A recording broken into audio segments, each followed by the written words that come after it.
We are live for Beard Banter episode 25. That means that 25 victims have had to sit here and chat with me for almost an hour. And today we might even get 3 or 4 more in here. But before we get started and I introduce my guest, I'm going to go ahead and ask you to watch this quick clip promoting our beard shaving charity that's going to happen in support of 5 awesome charities in November. So I'm going to play this real quick and I'll be right back.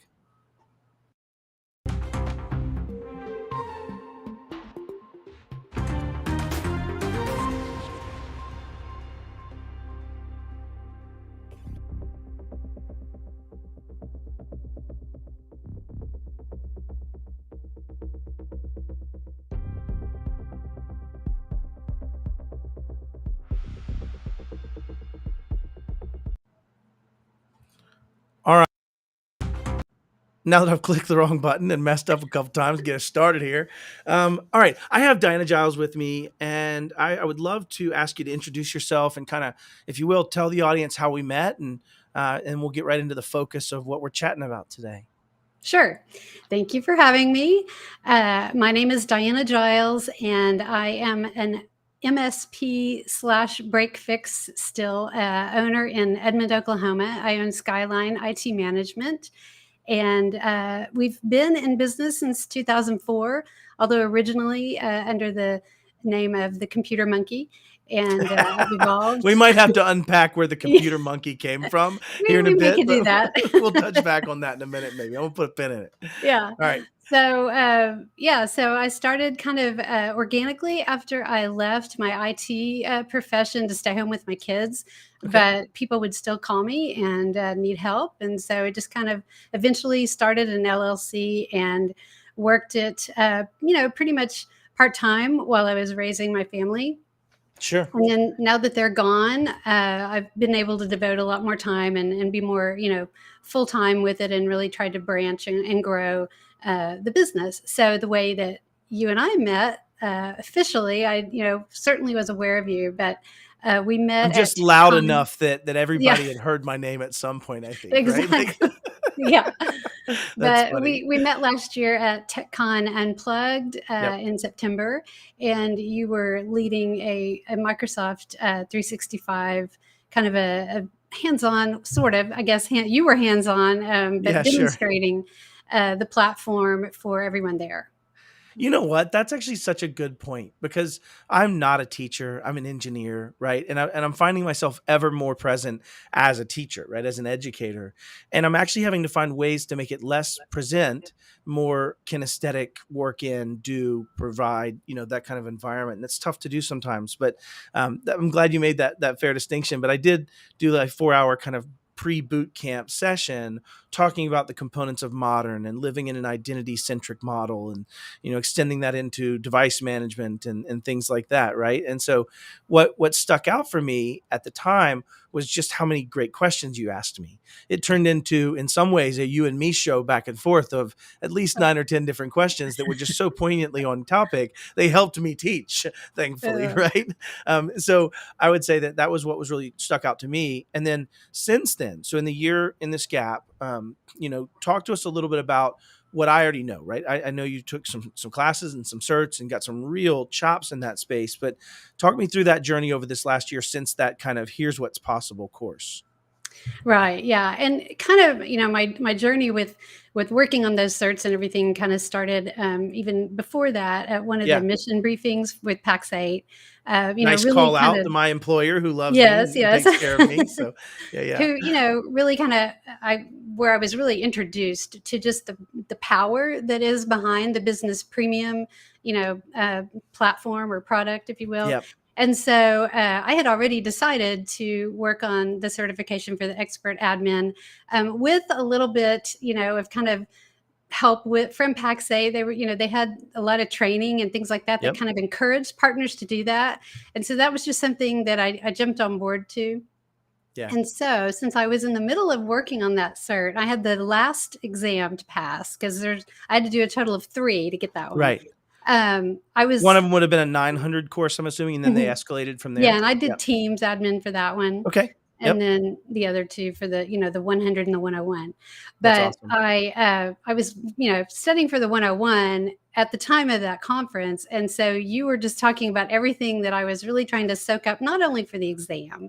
Obviously, we have to learn what we have to learn for the exam, but a lot of the stuff that you were talking about was even kind of almost better, in my opinion, than the exam, because it was really practical for our clients, and best practices and Here's what security, punched which me in the face, right? Like, here's the things I learned and bled with Microsoft on. yes, exactly. That's So cool. That was the intent. I was very excited about, your topic, and I hope I didn't, ask too many questions, but No, no, that's the challenge for me and for I think anyone when you're teaching and you're living in that kind of teacher's dilemma, especially as a practitioner, is that a lot of people that are quiet, you assume are quiet because they're judging you or they're quiet because you're wrong and that you've been proven wrong in their mind. And so when someone asks questions that are giving some just exposition and context to where their head is and where they sit, it's very validating, actually. So I was quite happy to have the questions because they helped me understand that you were definitely understanding the real world implication application of that. So that was really cool. And we'll get back to this, but I've got a couple comments to pop in. uh-huh. We have Tim jumping in, calling out Aaron, Sharon, as this is your kind of IT management. And I think what he may be speaking towards is what we're getting towards. And or do you know them at Roost, Diana, by chance? Mm-mm. So Tim is at Roost. He's an amazing, brilliant engineer for automation processes. And Aaron was one of the creators of Perch, and now he's running a company called Roost. And Roost is what I think of as the bolts of the future of MSPs. You ought to check that out at some point. But taking extensibility of your MSPs, RMM, and PSAs into those Microsoft management tasks could make a path to see how that blends into our overall world operation, kind of, if you will. But the Rose, which is Mr. Keith Nelson, says, "You are my teacher and hero. You are my teacher and hero, my friend." He's also speaking of the fact that I have been down with COVID, my fourth run at COVID, unfortunately, for the last week, which is why I'm in my studio instead of in Denver this week. And then Risk, our good friend Risk, pops in and says, "Hey, Matt and Diana, hope we're both well." I am theoretically, by definition, well now. Yes, I think is in all definition. Mentally, maybe not, but we'll start with that. And to that point, we do have Keith and his same certifiability, and yes, that is certainly something. And Henry Tim goes back to my point with Roost, right? Robotic process automation, any marketing term you want to affix to this, but ultimately saying those tools are the new frontier for us. Maybe abandoning RMM and abandoning some of the traditional reliance upon PSA in its architecture for certain things. And I agree with him. He's brilliant on that. So, all right, off topic enough, damn it. But we're back to the point that to tie in from that RPI conversation, imagine a world, and I always ask this, Diana, to people, and you're kind of already down this path. If I close my eyes and dream, and I started a company tomorrow, I don't care what it is. I can make widgets. I could be in the service industry. It does not matter. Is there any chance I buy a server and put it in a closet? Is there any chance I buy Azure in a VM and run something there? It's very low. It's predominantly more likely that I have an identity provider, whether that's Microsoft or Okta. Okta's back in the news again today for some threat researchers proving they can get into Okta and live in Okta without any being known and erase all traces. But short story is you either start with an identity provider and then you extend it into some SaaS application, right? Some line of Right. business app that you're going to use, QuickBooks Online or Salesforce, and you use SSO to sign into them. So like if you take that world and imagine that world, RPA, which is robotic process automation, which is basically saying I can use APIs and automation to do these things, gets way better, way more predictable because it's all the same bolts. It's all Legos. It's not Duplo's Legos and some Lincoln Logs, right? Like Right. ultimately. So back to your point, you said something I think that lends you to be the future of MSPs. Earlier when we were talking, I asked about your kind of business strategy. Do you mind kind of, for everybody's edification, go back through that for me? Yeah, I mean, I am really just kind of trying to, since it's kind of one of those things like once you know, you can't unsee it, and I've seen how things can be, Yep. with using the kind of platforms we're talking about, and so I've decided that that is going to be my focus. It is my focus for acquiring new clients. Those are the People kind that of clients fit that I that want to work mold, with. Yes, that right? fit the mold of Right. being able to take advantage of cloud technology. Now, sometimes can we take them away, take their server away right away? No, maybe we Right. can't, but that's always the goal. Or if, they're in a position where they're just kind of, maybe starting fresh on some things, we can do that. Yeah. But that is because I see that as the future. And the thing that got me so excited about the business premium platform was I saw all of this, great security and, the ability that small businesses, little businesses can have almost enterprise grade security at their disposal if they take advantage of that product. And, Yeah. it was just something that used to be only available for the largest of companies, but that your little mom and pop stores or shops, businesses can have that now. And Yeah. so that's why I, invested in that. That's why I got the cert. That's where my, focus is now, and that's why. Well, what you said there, I want to unpack really quickly because you're saying one of the reasons you can't unsee it is you have a vision of the future, right? You know what the future looks like just because of that exposure. So imagine you have this dot out in the future and you know what it is. I think what you're saying is I'm only going to take customers that either A, have a clear line to that vision, right? And I can take them there. They have a willingness. So if they're further away, they have to have a real willingness.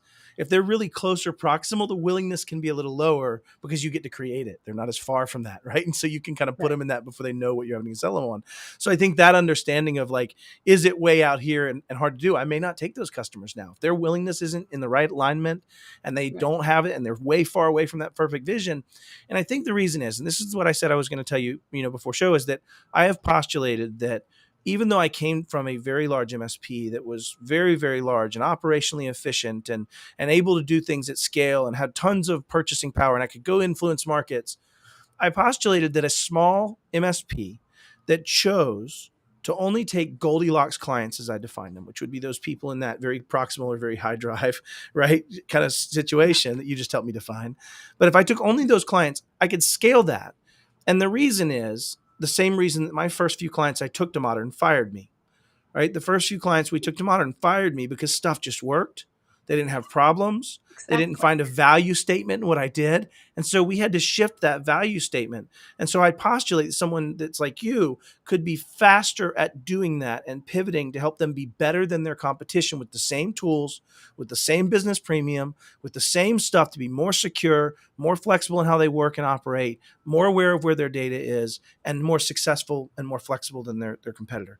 And so I think the point is that you could be that leading edge by being stringent in what you're going to take on to either go to a very large density, which I don't think is your plan, or to have a very deep relationship at a density level as an advisor with those small to mid-sized businesses that you are serving in a way that can still serve your family's needs and grow to the level and scale that you need. And so I postulate there's an upset coming in our industry. There's a cliff where the people that get it like you will be ahead, in my opinion. So, I hope so. yeah, But yeah, I mean, it's amazing though. I mean, if you, and this, obviously there's a hardware component too. sure. And when you have people or clients, businesses that are on modern technology in both aspects, not only applications, but also their hardware is up to date, it is Yeah. modern. It is amazing, the frustrations of technology that is kind of like the stereotype that we all think of, it's, or that they think of, our clients. Yeah. It's just non-existent.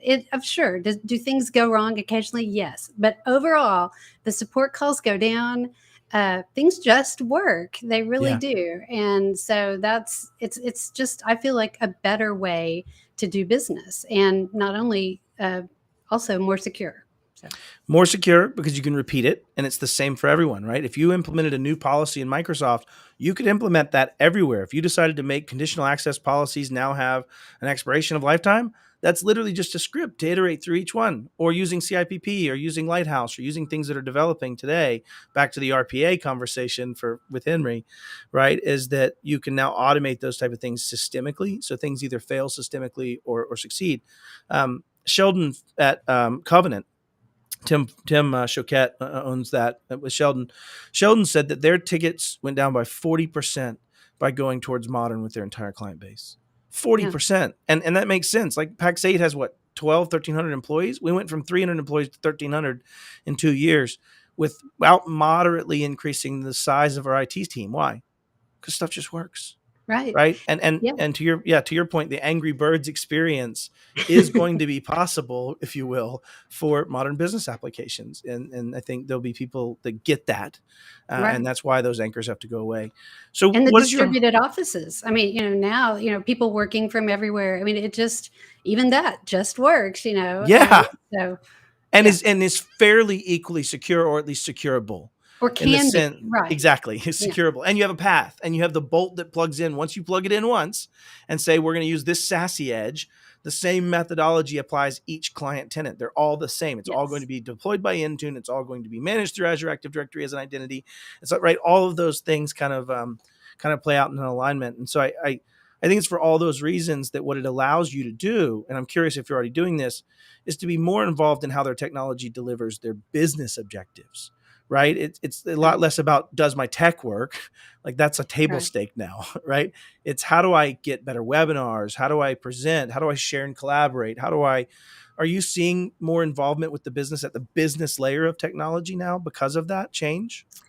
A little bit, but probably not as much as I would like. I think there's a lot of things going on right now in the business environments where a lot of the owners or executive directors that I work with they're just really busy, Yeah, and they just may not think that they have time for that kind of thing right now. Like, yeah, yeah, we'll get to that later, kind of thing. right. Um, but another thing, kind of a way that I've been also able to, I don't know if pivot is the right word, but kind of I love it. an add-on to my business is because of maybe some of the contacts that I made at TechCon Unplugged, and then some other companies I've already worked with here. I have been actually working on taking or helping them, doing Microsoft 365 tenant implementation and migrations and things like that. Like as Because a paid service, you mean, yeah, involving for other providers. because of And your knowledge. Yeah, the B2B right. play. Yeah. Right. And so I have, there's an enterprise company that I work with here that I've done a lot of projects with, some teams training and things like that. And they are using me for their mergers and acquisitions for migrating some of these smaller companies that they, Oh, that's have awesome. bought. So it's opened up. Not only, am I able to service my clients better, I feel like, with this, knowledge and direction that I'm going, but I've also, it's kind of opened up another part of my business, if you will. Yeah.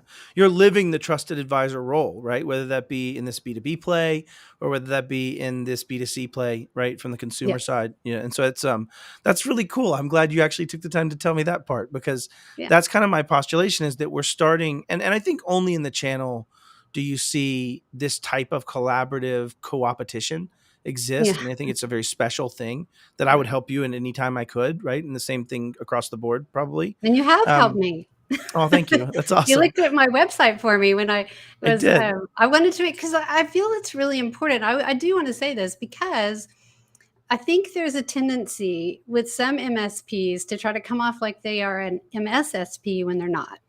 Right. And I wanted to make sure that, yes, I focus on security a lot, but I didn't want my website to make it look like I was trying to claim to be something I wasn't. Yeah. And because I'm not an MSSP. So The that's what I good news appreciated is, you looking at it for me. yeah, the good news is, well, thank you. I was most welcome to do it. The hard part was, and I think the good news is that there's nobody that's an MSSP. I think we'll find, and I've shot this shot. I was at Aptiga presenting for Aptiga's kickoff, and I was talking to a bunch of the MSSPs that were there, and I just basically said, "You don't exist. Congress has defined you away." Congress in the Sarcia bill said that it's just MSP. Some of them doing security, some of them, and I think the Right. point is, and you're trying to dance that line, is that we're starting to come as a society to understand that if you touch the data, you're responsible for the data. If you Mm. know where the data is, or its classification or its value, you're going to have to apply security. It doesn't matter. And I think you're just kind of walking through that, and that change. I think at some point you'll still have verticalization of services, SOC as a service, threat hunting as a service, these type of things, but you may not have necessarily someone else that owns that security. You can't just pass it off. You're responsible for it. And I think what you're taking into consideration is, man, I can secure them a lot better if they're in this model, and I know how to apply it, and I know what to do. And I'm not going to call my security service because I'm not going to be the SOC. And I think at some point that difference won't be the distinction. It will be Diana that's the trusted advisor. And the components that are brought to the table will be either certifiable components, or they will be things that you're doing automation or in the back end for them. So I Right. do like And that I distinction partner with today. the SOC services. Like Exactly. I have somebody Yeah. that I partner with for that, but I Yeah, am not going to exactly. claim to be that. And I will postulate that if we have this conversation in 5 years, you will have no other alternative but to own it all, even though you're partnering with a SOC service. So that's Matt's prediction on that one. what's really great about the way we met for me has been just watching it in social media as you've achieved those things.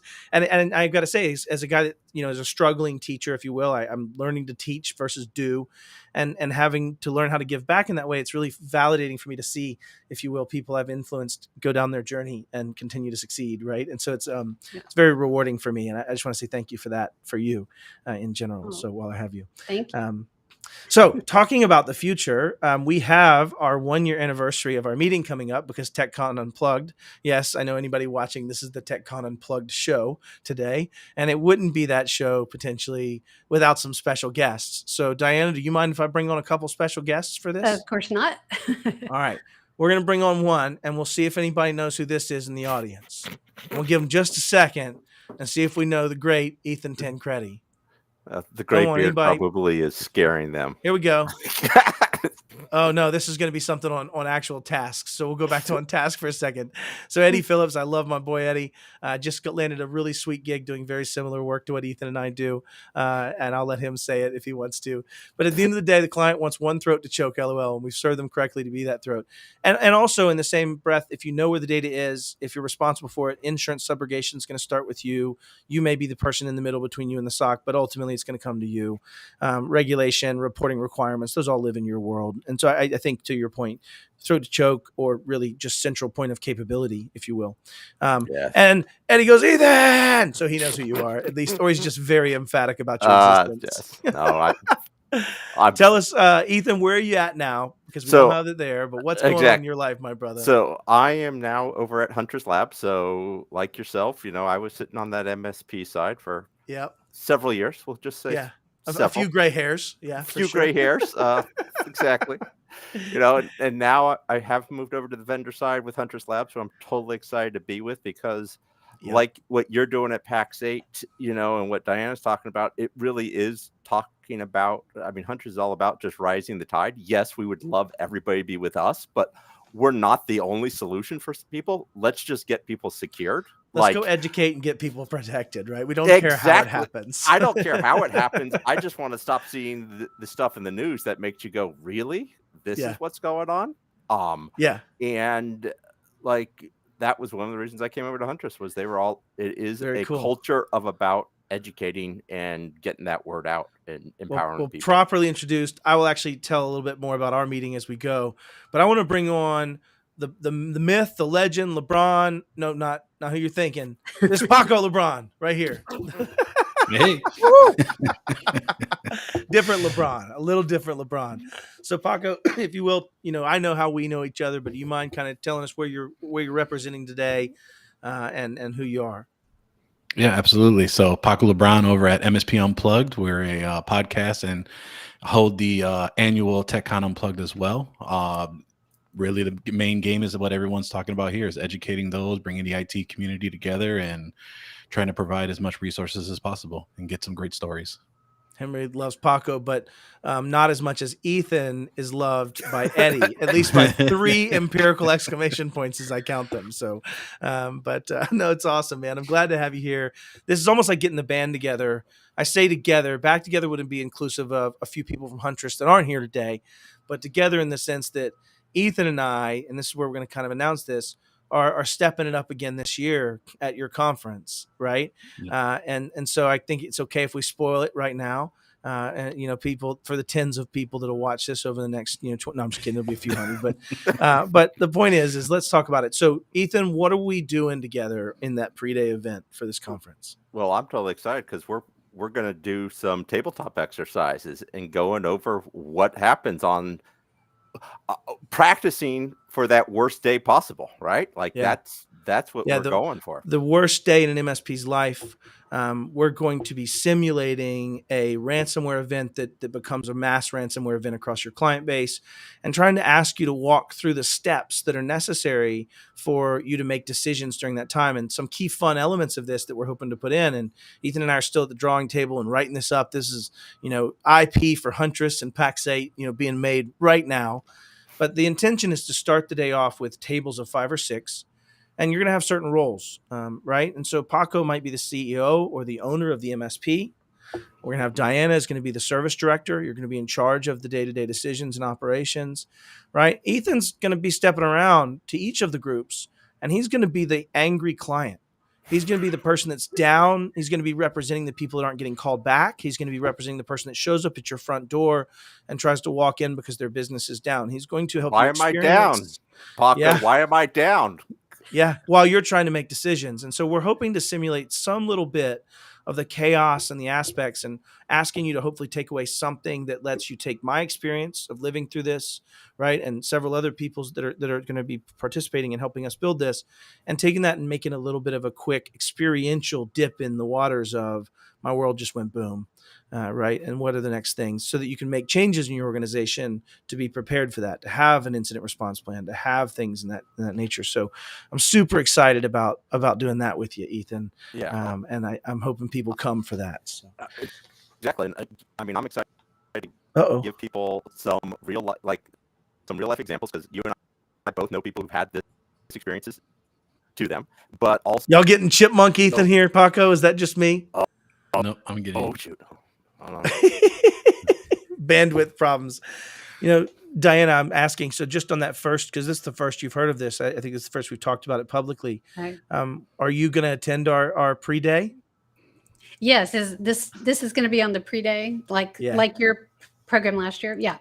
Yep. I haven't scheduled my flight yet. I'm waiting on prices, hopefully, to change a little, but I'm looking at the morning so I can be there in time. So.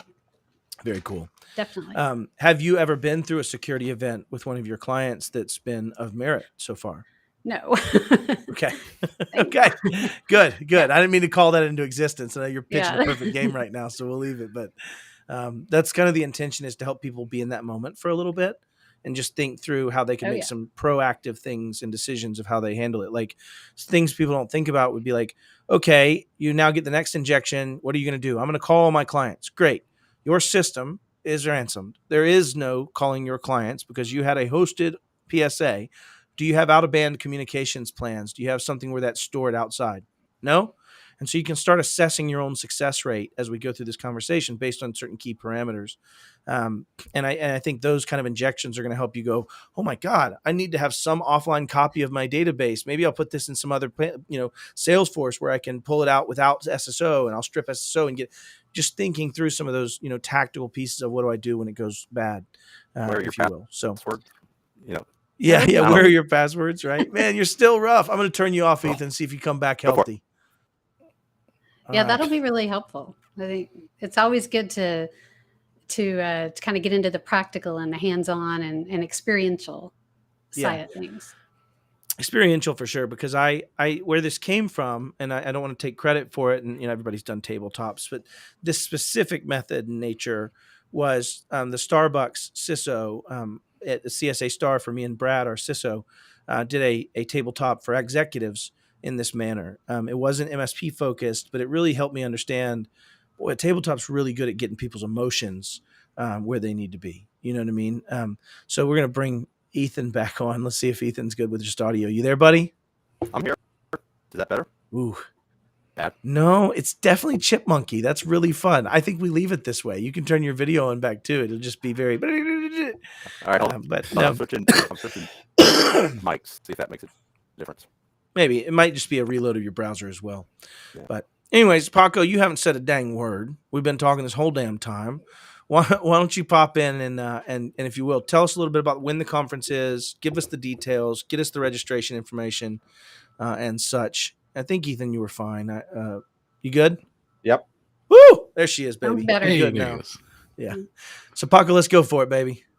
Yeah, no. So, I mean, kind of going back to the tabletop, like you mentioned, the relevancy of it all is really how we're thinking about security and just things that are going to make us sick in the day if something happened, right? And how do we make that accessible to all frames of an IT service provider, whether they're MSP, MSSP, depending on size, some have more resources than others. How do you go through it and prepare for it, right? So totally what we were looking for, and gracious to have both of you do that for us, similar to the boot camp you did last year, which for those that will come to the event, we'll have something of a light variety with Matt Lee helping us out with that as well.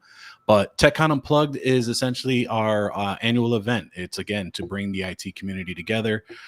We have a jam pack. It's a weekend show. It is September 16th to the 18th at the Hilton Rosemont Chicago O'Hare, literally a shuttle ride from the airport. So you don't have to worry about riding down to downtown, convenient way to get there. And again, this is a show that's by peers and vendors together, because we actually have a ability to partner with a lot of vendors, and they view the partners as a great resource. And we always tout to our audience that as much as we want to invest in our own success, we have to invest in the vendor success as well, because if the vendor goes out of business, gets acquired, et cetera, because of lack of resources, especially for a lot of smaller ones that we all tend to love, we really have to make sure an effort to support our vendors. So we're proud to say that this is a 50-50 type show. You have not only your vendor presentations that provide really great educational content, but we also have a really great peer-led presentations and panels of relevant information for those to take home. And these are all from the community asking us about these topics. These are not topics that we just think of from us as an organizer to present to the audience. So it's a really well intimate community to really step forward. So techconunplugged.com is where you can find out more. We have our agenda as updated as we can so far. We have a few other things that are going to be popping up there, but you'll get a big idea of what we have to offer, what we're here to do, and hopefully have not only just some really great educational and information, but have a little bit of fun as well. Yeah. Do some live hacking demonstrations potentially on a separate day. That'll be fun. I want to read out what Kelvin wrote, which, first off, I'm doing it just to hard flex that I actually have the one and only Kelvin, hanging out here and reading our stuff. So it's just a little humble fanboyism. But, the tabletop out of a box from Huntress is a great and fun way of doing them with your team. We've done one during the first Hack It event, and I highly recommend tabletops for events. And I think the reason for that, Kelvin, at least in my mind, is it's hard to deal with ignorance in any form or fashion. And I don't mean that as a negative statement. There's so much of a negative stigma to ignorance, but being unaware of something. But if you're only tangentially aware of something, you're probably not going to get a lot of motion to take action. If you can put someone in an immersion of having to think through the fact that their friend that would have normally been calling them and going, hey, do you want to go play golf today, is saying, you've ruined my business. I don't know how to move forward. What am I going to do? The call to action motion is much larger, I think, out of that from the emotional experiential. And so I think tabletops are just the same way we all played, D&D or any other type of role-playing game. You're structuring someone through a role-playing game, which can be experiential and can absolutely take people from a psychological perspective into action. So yeah, great. The other thing that's fun about it, if you're actually doing tabletops for events inside an organization, is you can use it to get adherence to policies. You can use it to get adherence to capabilities. You can do live data demonstrations of actually looking to check the status of this client called in. Let's make sure everything that needed to have been in place was in place. Let's look at their backups and act like we're going to restore. Let's go to, and so you can actually do these kind of live exercise tabletops that actually get real data in there. And I think this, any point coming from Kelvin, I'm going to go ahead and put up. But the other piece he adds is it's also a fantastic way to get your non-tech team members to get a feeling for the dangers. Mm-hmm. That's why I'm doing it. In fact, you stealing from my idea box here, Kelvin. The first time I'm going to demo this was supposed to have been upcoming at our sales kickoff at PAX 8. For me to take non-technical sales representatives and make them play those roles so that they can have some empathy for what MSPs are actually dealing with and not be so flippant if they were around those pains and what people go through when they go through those events. I really wanted to use it to build empathy. And your point of calling out the non-tech team members being involved, yeah, it helps them understand, okay, non-tech person, you're going to be calling 73 clients until you get a hold of a decision maker. And you're going to be doing that while the phone's ringing so fast you can only get in a dial every 15 or 30 calls. Like, let's just simulate that so that you don't have to do that real live, hopefully, right? You've got out-of-band comms methods or things like that. So fantastic, Kelvin. Thanks for jumping in, bud. All right. Any other thoughts? We're not quite at the end of the show, but I want to be respectful of anybody's time that's consuming this, and I try to keep it around 40, 45 minutes. Paco, Well, is there go ahead, Diana. Yeah, no, you run. Add, since Paco is talking about TechCon Unplugged, there are vendor talks, of course, but one thing that I found about their conference is that the vendor talks are really more meaningful and informative than they are salesy, and I appreciate that. I mean, I know they are there to sell, obviously, but I thought that they did a really good job of balancing that. So I just wanted to put that in there. Yeah, I got tracked down in the corner on hard sells. I was this isn't where we tell. No, I'm just messing with you. No, I agree completely. Well, the good news about our show and when we went into it is we actually had, when we speak to all our vendors, we actually have them speak with a champion of theirs Yeah. to see if this, one, if they're attending the show, and B, to kind of collaborate with them on their topics and details. Yeah. And, and there That's are cool. vendors that a lot of our community love, PAX-A, Huntress, and, quite a others. And then there are those that are just entering the space trying to understand what should they talk about. And so those have been really helpful for them to just, one, go to market, but two, really drive home, how they're trying to help those. Yeah. You must have watched America's Got Talent too.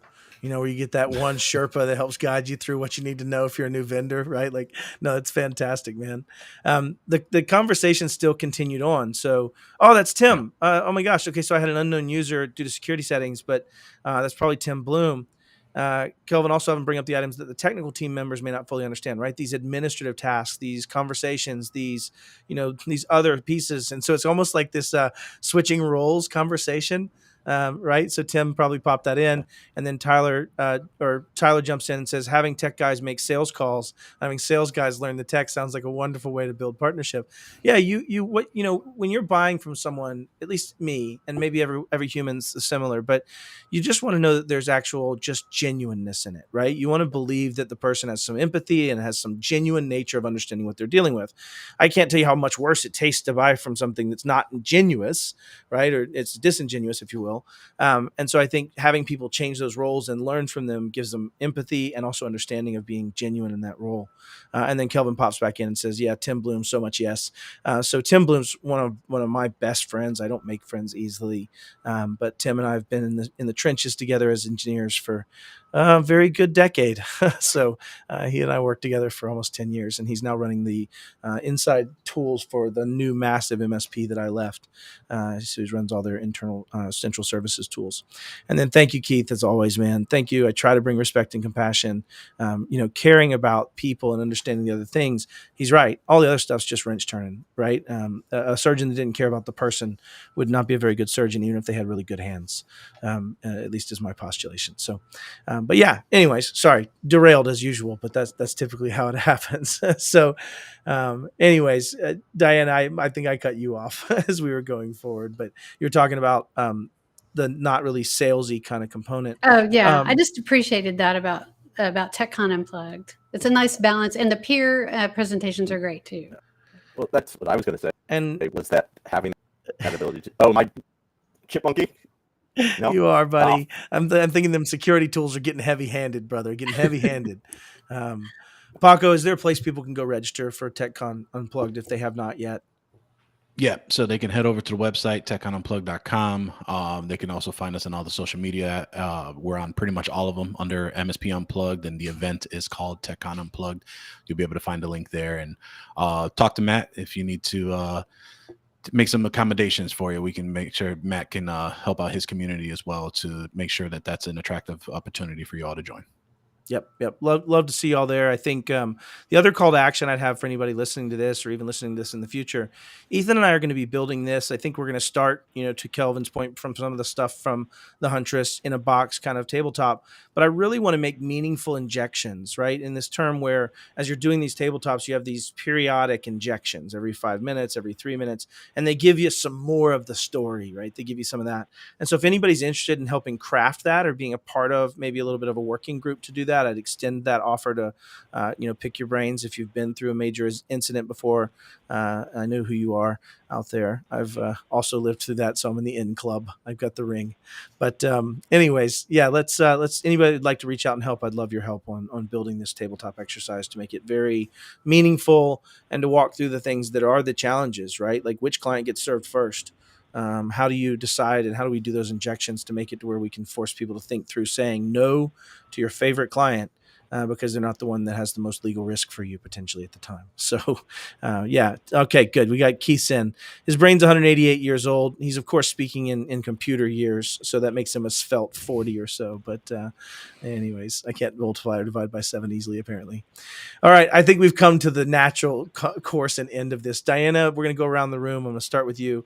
Any thoughts specifically around if you were talking to an MSP, how would they change towards more embracing a Microsoft or any one of those kind of modern workplace models, whether it be Microsoft or Google? Give one tip if you could while you have the second. I love putting people on the spot. Oh, yeah. Well, I think really they have to see the value in it themselves, because if they're not passionate about it, they're not going to be, passionate about getting their clients there. So I would say, that really is kind of the first step to even look into it and investigate it and really see what is capable, what you can do. Amen. All of that. So. No, that's awesome. You speak to my heart, right? I live everything on my sleeve with passion. And I think to your point, if you don't understand it, if you don't have your head wrapped around exactly what that vision is, because you're so, anytime you have this paradigm shift, right? In my term, it's when you're completely changing your field of view, right? Like imagine the first time after you paid your first mortgage payment compared to the paradigm shift after you missed your third, right? Like, I mean, it's just, I'm being a little bit facetious, but the point being, once you know what's possible and you lose some of the bonds of what you think you have to use to interpret this, then you can get passionate behind it. You can understand the future. And I think that's pretty well captured. Everybody has to translate Matt. Diana just makes sense already. So I agree with you on that, right? Ethan, I'm going to ask the same to you. If you're talking to an MSP about securing themselves, because that's kind of your focus, what's one point you'd give if you can? I would say focus on those basics that get missed so often. Like that is the big part, that it's so easy to go fast as an MSP that you forget some of those key things, and make sure that's what you're providing, that get that basic level. We're going to do bad lip reading version of Ethan Tancredi. I think he said, ensure that the toilets are cleaned first, and afterwards ensure no, I'm just kidding. I think I understood the blips of do the basics, right? Patch. Do the basic stuff that has to be done to be hygienic. And I think that's the point you're trying to make through the chipmunk fight with our Restream platform today. Paco, close us out, baby. What's one thing you'd say to an MSP or to someone watching this of how they could empower and grow themselves from your podcast kind of perspective, if you will, and close us out and we'll wrap it up. Sure, absolutely. I mean, really, for those there's a phrase we like to use is that you don't know what you don't know. And that is the purpose and the power of community. So whether that is listening to podcasts, watching and collaborating with great minds like Ethan, Matt, and Diana, and being able to build rapport, building friendships. My co-host, Rick Smith, same thing is what happened. We met at an event 5 years ago at a similar event, and we've grown, we've shared. You just can't underestimate the power of community. Collaborate. Don't feel that you're on an island. It's going to be well worth it to you to really understand that there's so much more that you can understand. Yeah. It's funny. I've said this for a long time, is there's these 3 buckets. You have what you know, which is something at least you have enough context around that you have a pretty good understanding of what it is. You have what you don't know, which is something you can extend contextual anchors from things you do know, right? The only reason you know of their existence is because you're like, hey, something around that corner must be because something just threw a ball out, right? You have these contextual anchors, if you will, right? And then you have your don't know, you don't know. And the challenge with don't know, you don't know is there's no context jump. There is no any connection to that you can use to kind of suss out where I need to grow my knowledge. And so those don't know, you don't knows, gosh, you hit it so well, Paco, come from community. I bump into people and I go, hey, you might understand that there's something that's going to throw a ball out of that hallway and it's down there a little ways, and you don't even have to see the ball flow, and you can start to understand those things before you get there. And so I think, to your point, using community and learning experiential is the one thing that sets us apart as humans, right? A dog is born and it knows some certain things around fear, and there's some genetic learnings, and there's a few things the parent teaches it. But other than that, it's fairly well having to repeat that cycle every time another dog is born. As humans, we have this innate ability to share information so that you don't have to learn how to melt iron. That's already been learned, and it's industrialized. It's part of something. And so you have these interesting gains. And not to get too philosophical, that is the point here, is that establishing relationships with others and getting their points of view and being open and honest and transparent and helping, that's how we as a community grow. And I really did feel that last year at your conference, Paco, just because there was It was very compact. Everybody was tight. Everybody was very humble. There wasn't a lot of putting on airs, and it was just a really good couple of conversations for a few days. In fact, that's why I stuck around the whole 3 days after my my half day presentation. But yeah, so I'm looking forward to it. Too. Yeah, I'm looking forward to it, y'all. See y'all next time on Beard Banter. I appreciate everybody jumping in. Diana, amazing sport for jumping in on this one. Thank you so much. It was really fun. And I really mean it when I say I can't even wait to see where you continue to go and the levels of relationships you form with your clients and the output that you make. And I think you're the vision of what professionalism will be in our world going forward for IT. So thank you. Thank you.